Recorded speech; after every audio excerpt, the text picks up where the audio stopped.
Welcome back to the Deep Dive. We are tackling a subject today that is, well, it's profoundly complex, it's highly sensitive, and I think more than any other single issue, it really defines that negotiation of faith and identity in our, intensely globalized world.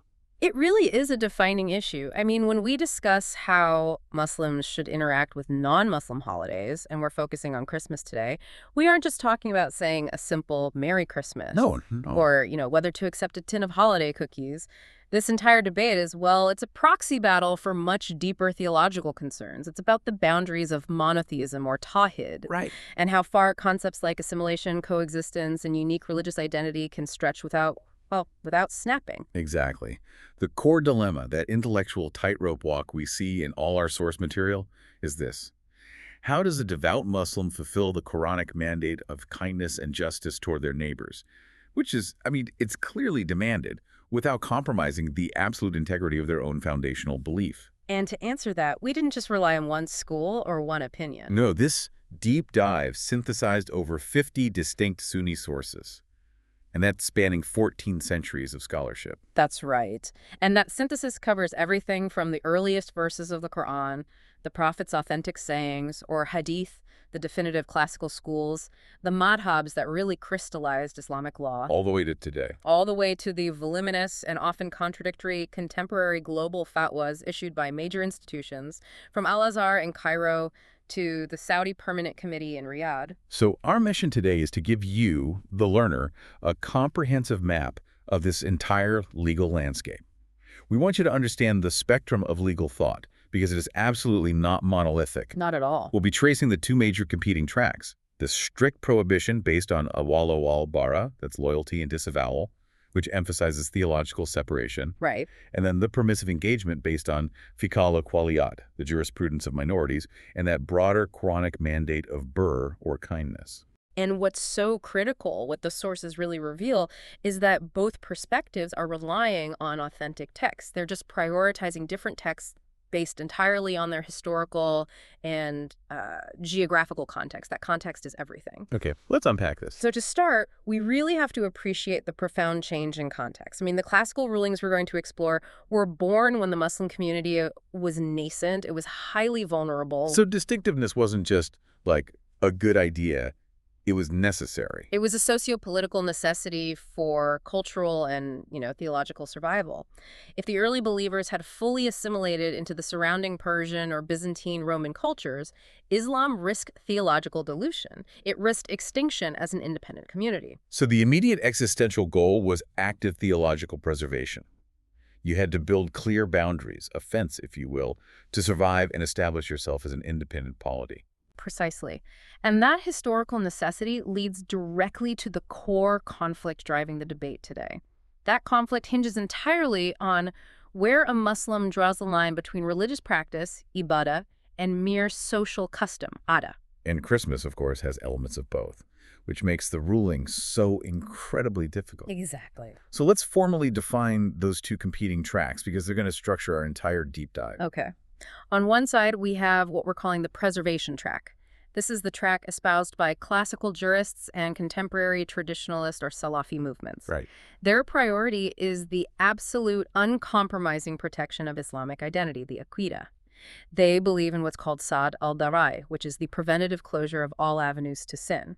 So better safe than, theologically speaking. You could say that. Yeah. For them, any participation in non-Muslim festivals is an unacceptable risk to Tawhid, the concept of the unique oneness of God. The logic is defensive. Better to forbid a social act than risk compromising a core belief. And their primary concern is that the holiday celebration itself is intrinsically linked to the theology, specifically the affirmation of the Trinity or the Incarnation, which Islam fundamentally rejects. That is the central theological stake. On the other side, you have the modern integration track. This includes the Wasati or moderate school, Al-Azhar scholars, and crucially the framework of fiqh al-aqwaliyat. The jurisprudence for minorities. Exactly. This is the jurisprudence developed specifically for Muslims living as significant minorities in secular, pluralistic democracies, especially in the West. So what does this integration track prioritize instead? It prioritizes social cohesion, maintaining public order, and fulfilling the Quranic mandate of justice, qist, and kindness, Birr, toward all non-hostile people. Okay. They argue that greetings and general courtesy are purely social duties, muamalat, which are required for, good citizenship. They believe this ethical imperative supersedes the classical fear of imitation. A fear, which they would argue was born out of a specific geopolitical context that just doesn't apply to a Muslim living in London or New York today. Precisely. So depending on which track you start from, you're going to weigh certain Quranic verses far more heavily than others. Let's dive into that fascinating textual dialogue. It's a real dialogue of verses. It is. We're going to look at 5 powerful verses that seem to pull the Muslim community towards 2 completely different poles. Absolute theological separation on one hand, And deep social intimacy on the other. the first verse is frequently cited as the reason why any attempt at compromise or social concession is, well, basically futile, and says, "And never will the Jews or the Christians be pleased with you until you follow their religion." Right, and classically it was interpreted exactly that way, as a permanent, unbridgeable theological divide. No room for negotiation there. None. Scholars like Al-Tabari, in his monumental tafsir, understood the pleasure, the reader referenced here, as conditional only upon total conversion to their faith. He asserted that the prophet should never seek the approval or happiness of the people of the book if it meant compromising divine truth. So the implication for the prohibitionists, then, is that any social attempt to gain their approval by participating in their celebrations is doomed to fail, and worse, it compromises the believer's own integrity. Absolutely. The juridical implication is powerful. Ibn Kathir, building on this, emphasizes the stern warning against imitating the ways and methods of the Jews and Christians. And a festival would be the most obvious way and method. Exactly. For the prohibitionist camp, adopting their festivals, which are seen as the clearest external expressions of their religious desires, falls squarely under this warning. It enforces that preservation mindset. Protect the perimeter at all costs. Okay, so now we swing to the complete opposite pole. This is a verse that's often used by the integrationist camp to argue against total isolationism. It's from Surah Al-Ma'idah, and it discusses the lawfulness of food in marriage. Yes, verse 5.5. It says, "This day all good foods have been made lawful, and the food of those who are given the scripture is lawful for you. And lawful in marriage are chaste women from among those who were given the scripture." This feels like one of the strongest arguments for the integrationists. It is, because it permits the absolute highest degree of social and, frankly, biological intimacy, marriage. Contemporary scholars, especially those dealing with fiqh al-aqwaliyat, they really seize on this. Right. If Islam permits a Muslim man to take a Christian woman as his wife, a relationship the Quran itself describes as built on love and mercy, mawadda wa rahmah, then demanding absolute hostility or even just icy coldness during a day that's important to her, her family, or her neighbor. It seems illogical, impractical even. It seems ethically inconsistent with the entire spirit of that marriage relationship. It creates a tremendous burden on the marriage, which the Sharia generally aims to protect.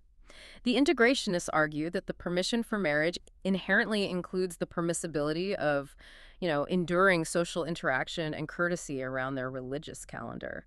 And the food concession adds weight to that argument. It does. The permissibility of eating their food, including the meat they slaughter, the Dabiha, implies a built-in level of social sharing and trust that just contradicts this idea of complete avoidance. But there's a nuance there, isn't there? There is. For technical clarity, classical Hanafis and Hanbalis sometimes prohibited food specifically slaughtered for a festival if it was explicitly dedicated to a deity other than Allah. But the majority view holds that general food and even commercial meat prepared by them is permitted, which strengthens the overall case for normal social interaction. Okay, so the third key verse deals with the complex concept of alliance. Oh. O you who have believed, do not take the Jews and the Christians as allies, or aliyah. This verse is probably the most cited prohibitionist verse today. It is, and it's fiercely debated because the meaning of aliyah has shifted so dramatically. In classical interpretation, Al-Tabari rooted it firmly in military and political support, what's called tawali. So not friends, but political allies. Exactly, specifically against the Muslim community.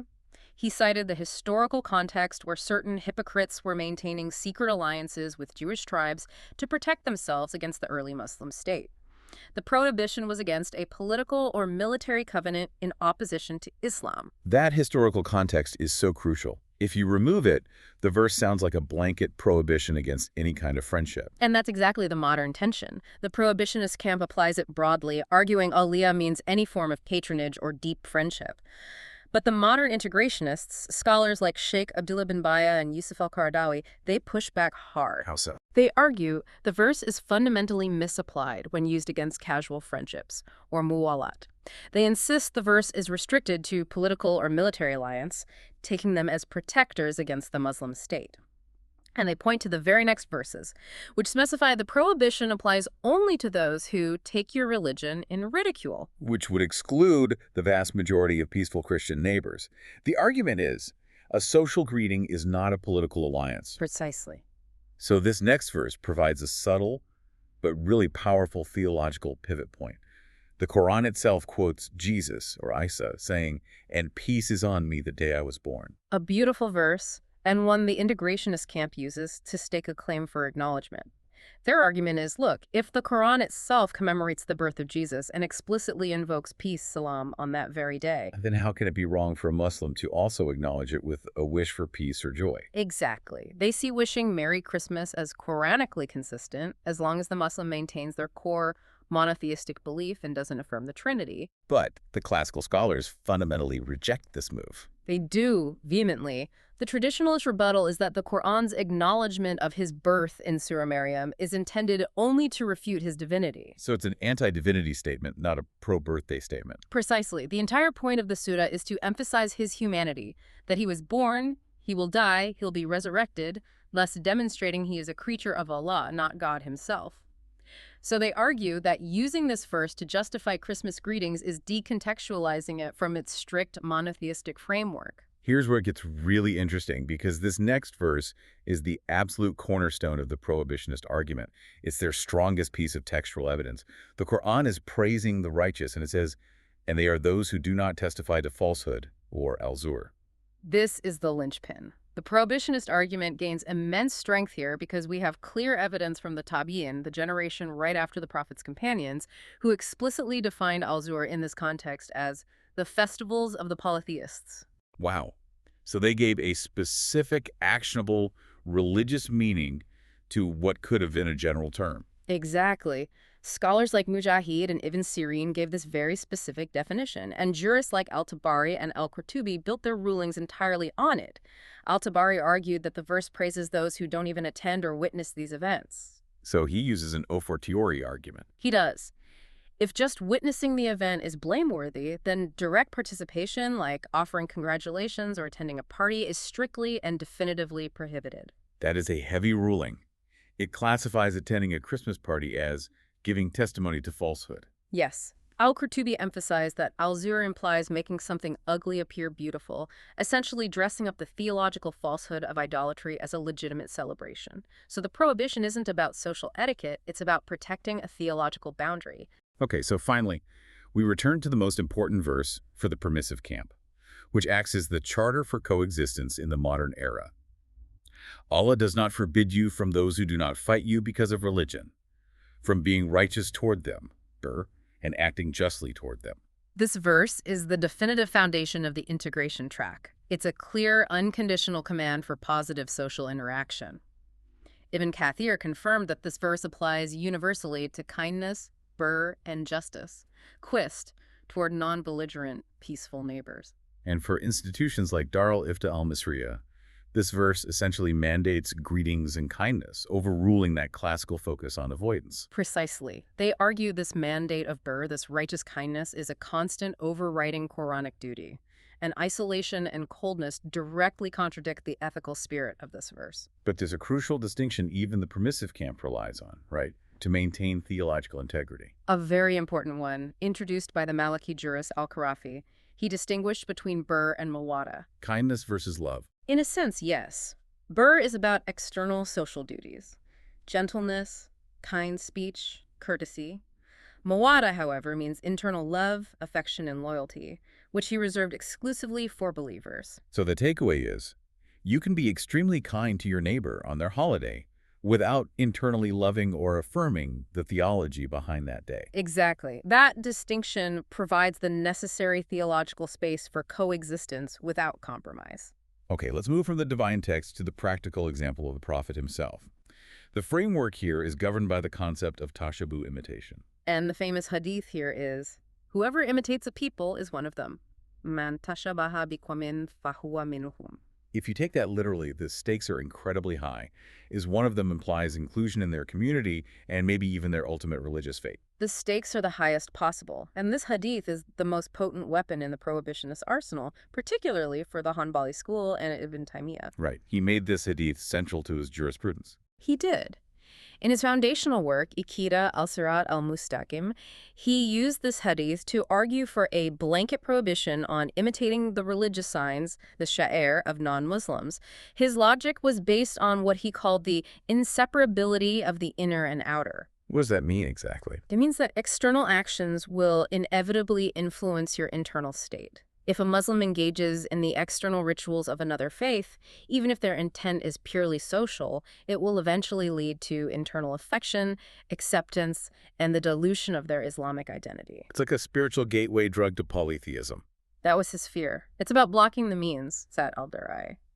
However, the nuanced integrationist view argues that the scope of this hadith is much more limited. You draw a line. A sharp one. Between forbidden religious imitation, like wearing a cross, and permitted cultural imitation, like eating turkey or exchanging generic gifts, for them, the key is intent. If the act lacks specific religious intent, it falls outside the scope of the hadith. There's another piece of evidence from the Prophet's life relating to the exclusivity of festivals. Yes, the Prophet said, "Every nation has its Eid, and this is our Eid." That establishes festivals as a religious marker of identity, something exclusive to the Muslim community. Exactly. Jurists deduce that festivals are tawqifi, a critical legal term, meaning they are divinely determined and fixed, just like prayer times. You can't just add a new one. Adopting another nation's Eid is seen as a theological encroachment. And there's a historical anecdote about him banning other festivals when he arrived in Medina, right? A very important one. He found the locals celebrating two Persian festivals, Nairuz and Marajan. He explicitly prohibited them, stating that Allah had replaced them with the two Islamic Eids. So if he banned popular cultural festivals, the argument is that the prohibition on a deeply theological festival like Christmas would be even stronger. That's the classical position. Wait, I sense a contradiction here. Yeah. If he was so strict about these boundaries, how do we reconcile that with the fact that he was clearly open to social exchange with non-Muslims? That's a key point of friction we need to address. The Sunnah also demonstrates tremendous flexibility in general social exchange. We know the Prophet accepted gifts from non-Muslim leaders, like the rulers of Persia and Egypt. So that establishes the principle that accepting items from non-Muslims isn't inherently forbidden. Correct. And modern scholars use this principle to support the permissibility of holiday gift exchange, provided the intent is general kindness and not veneration of the day itself. And what about food? We have the well-known incident where a Jewish woman brought a poisoned cooked sheep. The fact that the Prophet and his companions ate food prepared by the people of the book is key evidence used by the permissive camp to justify attending dinners or eating acceptable food at Christian gatherings. Okay, so let's move to the classical schools of law. It's clear that in the formative centuries, identity preservation was the prevailing concern. What did the four major schools say? This section is so critical because it shows the consistency of the prohibitionist view for over 1,000 years. Let's start with the Hanbali school, specifically through the work of Ibn Taymiyyah. And his context is vital. He was writing during the Mongol invasions and the Crusades. Exactly. The Muslim world was fractured. Identity felt fragile. So he argued that participation in non-Muslim festivals was not just a social sin, but a corruption of religion. His student, Ibn al-Qayyim, took it even further. Right, he asserted a consensus on the prohibition of Christmas greetings, using a famously extreme analogy. Yes, and this analogy is essential for understanding the theological weight of their position. He claimed in ijma, a scholarly consensus, that congratulating non-Muslims on their specific religious rights is haram, forbidden. And he argued that wishing someone Merry Christmas is worse than congratulating them for drinking alcohol, murder, or fornication. Wait, comparing a simple greeting to murder, that is an extreme comparison for the modern ear. What was the theological logic behind that? The logic is entirely theological. Murder and drinking are sins against God's law, but congratulating someone on Christmas, according to him, means you are validating the theology of shirk associating partners with God. Which is the single greatest sin in Islam. The greatest. So in his view, validating shirk is worse than the greatest social sins. This elevates the whole issue from social etiquette to protecting the very core of one's belief. Okay, so what about the Hanafi school? They're known for a more practical approach, right? This leads to the famous egg ruling. This is maybe the most crucial classical detail. The Hanafi jurists focused on the Persian festival of Nowruz, but the legal mechanism applies directly to Christmas. They discuss the ruling on a Muslim giving an egg to a Zoroastrian on their festival day. So the act is the same, giving an egg, but the legal outcome depends entirely on the intention. Precisely. The distinction is stark. If the Muslim gives the gift revering the day, or taziman liyam, meaning they're honoring its religious significance, that intention is considered kufr, or disbelief. It could nullify decades of worship. That's what the texts warn. But if the gift is given merely as a social custom, ada, with no religious reverence, it's not kufr. It's still considered makruh, disliked, because it resembles their practice, but it doesn't destroy your faith. That is a fundamental difference.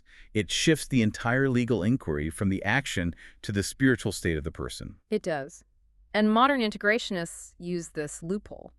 They'd say gifting to be a nice neighbor is, at worst, makruh. But the necessity of maintaining good social relations might elevate that makruh act as something permissible or even recommended. What about the Maliki school? Their focus seems to be on preventing indirect complicity. That is exactly right. They were deeply concerned with ta'awun ala al-itham, cooperation in sin. So it's not just about what you do, but what you enable. If I sell Christmas trees, am I culpable? Yes. Maliki jurists like Ibn al-Hajj explicitly forbade Muslim merchants from selling goods, holiday foods, green boughs, if they knew these items would be used for non-Muslim holidays. They argued facilitating an act of shirk is as forbidden as performing it. And there was a ruling about divine wrath. A very telling detail. Ibn al-Qasim ruled it makruh to even accept gifts or ride on the same boats with non-Muslims on their festival days out of a feel that divine wrath descends during their celebrations, and a Muslim could be caught up in it. Wow. And the Shafi school? Their rulings were more focused on social enforcement. Al-Khatib al-Sharbini stated that a Muslim should be subjected to discretionary punishment, tazir, for imitating non-Muslims in their festivals. So the community took the offense seriously enough to warrant real consequences. Precisely. So the classical consensus was clear: prohibition. The only differences were in the severity of the offense. That defensive posture was maintained for over a millennium. But the 20th and 21st centuries introduced an unprecedented reality: millions of Muslims living as integrated minorities in the West. This forced a dramatic intellectual shift. A huge shift, which gave rise to fiqh al-aqwaliyat. The classical rulings, while rooted in valid texts, were deemed impractical and often counterproductive when the community needed to build social capital and conduct outreach. An icy, isolated posture became detrimental. So the integration track argues that the old conflict-based context no longer applies. Who are the key figures leading this charge? This camp is led by powerful global figures like Sheikh Yusuf al-Qaradawi and Sheikh Abdullah bin Baya, and institutions like Dar al-Ifta al-Misriya and Al-Azhar University.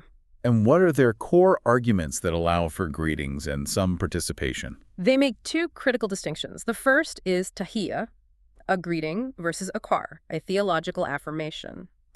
They argue Merry Christmas is a secularized social courtesy, like saying congratulations on a graduation. It's not a testimony of faith in the Trinity. And the second distinction? Is Birr, external kindness, versus mawadda, internal love. They lean heavily on that unconditional mandate of Birr from the Quran.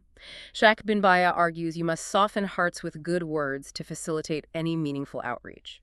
If you're seen as hostile, any attempt at Dawah is impossible. That makes profound sense in a public context. If you reject your neighbor's joy, they'll just reject your message. Precisely. And this view became mainstream with the Common Word Initiative in 2007. This was a historic moment where 138 top Muslim scholars and Grand Muftis explicitly extended Christmas greetings to Christian leaders worldwide. A unified message. A very intentional one, signaling that for the mainstream institutions, such gestures are permissible, desirable, and necessary for interfaith harmony today. Despite this modern shift, the prohibitionist camp remains resolute. We're talking about influential voices from Saudi Arabia, like Sheikh Ibn Baz and Sheikh Ibn Uthaymeen. That's right. And their core argument remains the theological danger of protecting the Aqidah. But they also have a pragmatic concern, which is Saad al-Durai, blocking the means. The slippery slope argument. Exactly. They worry that even if an adult's intent is pure kindness, the public act of participating risks confusing children and blurring the unique boundaries of Islamic identity across generations. Compromising the future to be kind in the present. That's their calculus. And they're concerned with reciprocity. Ibn Uthaymeen had that famous, blunt quote, "If they congratulate us on our festivals, we do not congratulate them on theirs because theirs are not accepted by Allah." The theological principle supersedes any social necessity. Okay, for the learner, this theoretical debate comes down to specific actions. Let's synthesize the rulings on common modern dilemmas, giving both views. Let's start with just saying Merry Christmas. This simple phrase embodies the entire conflict. We see three clear paths. First, the prohibition view. Strictly haram, it's a form of lying, zur, and an affirmation of shirk. Fair enough. Second, the permissibility view. Halal and often recommended. It's seen as a necessary customary greeting required by the mandate of Birr. And is there a middle ground? A way to satisfy the social duty without getting into the theology? Yes, and this is the path many Muslims in the West take, advocated by scholars like Zaid Shakir and Hamza Yusuf. Their suggestion is to use neutral terms. Happy holidays, greetings of the season, have a restful break. So you're polite, you fulfill the duty of kindness, but you avoid the specific theological language. Exactly. It's the safest, most widely accepted compromise. What about decorations and Christmas trees? Here we find the most agreement across the spectrum. There is a near consensus across both camps that Muslims should not erect Christmas trees or other explicit religious symbols in their own homes. Why is that? Because it's seen as direct tashabbuh, adopting a foreign religious ritual and bringing it inside the Muslim home, which is a space dedicated to Tawhid. Even permissive scholars draw a clear line here. But what about the workplace, where a tree is already there? In public or corporate settings, the presence of decorations is generally tolerated. The Muslims should just abstain from participating in the decorating efforts. Their role is passive acceptance, not active participation. Okay, let's talk gifts. My boss gives me a Christmas bonus, or I want to give a gift to a Christian colleague. What's the ruling? It depends heavily on that Hanafi principle of intent. The classical view prohibited gifts on the day of the holiday if the intent was to venerate the day. Their solution was tactical. Give the gift a day before or a day after. To avoid the resemblance. Exactly. The modern view is far more relaxed. They permit both accepting and giving gifts, relying on the Prophet's general acceptance of gifts from non-Muslims. The intent shifts from a theological risk to ta'lif al-qulub, softening hearts, and fostering kindness. So accepting a gift is generally fine. Are there restrictions on what a Muslim can give? Yes, always. The gift has to be halal. No alcohol, no pork products, and absolutely no religious symbols like crosses or angels. A generic gift basket, a book, that's generally fine. What about Christmas parties at work or school? This demands a conditional ruling based on what's happening at the party. What makes a party prohibited versus permissible? It's strictly prohibited if it involves religious rituals, prayers, carols, or things that are forbidden in Islam anyway, like alcohol or mixed dancing. However, if the event is just a secular lunch or a dinner, Which is common in most corporate settings today. it is generally permitted. Scholars suggest attending to show goodwill and avoid appearing isolated, but they advise caution. Sit away from the alcohol, and if things get out of hand, you quietly excuse yourself. And finally, the food at dinner. If I'm invited to a neighbor's house. We established that the meat slaughtered by Christians is generally halal for Muslims, so if your neighbor serves a roasted turkey, it's generally permissible to eat the meat. But what's the specific exception that the prohibitionist camp maintains? The exception is theological intent. If the meat was slaughtered specifically in the name of Jesus or dedicated as a ritual sacrifice, it's haram. But the permissive camp argues that in modern secular contexts, most commercial meat isn't slaughtered with explicit religious intent, which mitigates that concern. But the strictest view would be to abstain from any food served at the festival, regardless of its source, just to avoid the risk of resemblance. Correct. So after all of that, our deep dive confirms that this is a complex, unresolved, and highly contextual debate. It is. The individual ruling really relies on which jurisprudential track one prioritizes, and that's often determined by geography and lived experience. You're constantly navigated between the track of preservation, which uses strict prohibition to protect the sanctity of Tawhid at all costs, Right. and the track of integration, which uses permissibility and the Quranic command of Birr, or kindness, to build bridges and facilitate social cohesion in a pluralistic world. The ultimate decision for the individual Muslim depends entirely on their context, whether they're in a Muslim-majority land prioritizing heritage preservation or, more commonly today, in a pluralistic society where bridge building is essential for existence and outreach. So what does this all mean?